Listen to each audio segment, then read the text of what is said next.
Eric மோசம்பானியோட story கேள்விப்பட்டிருக்கீங்களா? என்ன நான் எக்ஸ்பிளைன் பண்றேன். அதுக்கு முன்னாடி நம்ம பேஜை ஃபாலோ அண்ட் சப்ஸ்கிரைப் பண்ணிக்கோங்க. 2000 சிட்னி ஒலிம்பிக்ஸ்ல ஸ்விம்மிங் 100 மீட்டர்ஸ்ல பார்ட்டிசிபேட் பண்றாரு. பட் சோகம் என்னன்னா, அவருக்கு ஒலிம்பிக் லெவல் ட்ரைனிங் கிடையவே கிடையாது. ஏன்னா அவர் பிறந்து வளர்ந்ததெல்லாம் ஈக்குவட்டோரியல் குனியா அப்படிங்கிற சின்ன ஆப்பிரிக்கன் கண்ட்ரில தான். அங்க ஒலிம்பிக் லெவல் ட்ரைனிங் எடுக்கிற அளவுக்கு வசதிகள் கிடையாது.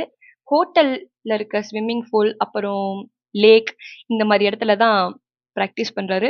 அவர் கண்ட்ரி ரெப்ரசன்ட் பண்றதுக்காக பார்ட்டிசிபேட் பண்றாரு ஒலிம்பிக்ஸ்ல. ரேஸும் ஸ்டார்ட் ஆகுது. ஃபர்ஸ்ட் 50 மீட்டர்ஸ் சூப்பராகவே கம்ப்ளீட் பண்றாரு. பட் நெக்ஸ்ட் 50 மீட்டர்ஸ்ல அவரால் முடியல. கிட்டத்தட்ட ட்ராப் அவுட் ஆகுற அளவுக்கு ஸ்ட்ரகிள் பண்றாரு. பட் கெஸ் வாட், அவர் அந்த வாலை ரீச் பண்றாரு. ரீச் பண்றதுக்கு முன்னாடி வரைக்கும் ஆடியன்ஸ் எல்லாம் செம்ம குவைட்டா இருக்காங்க.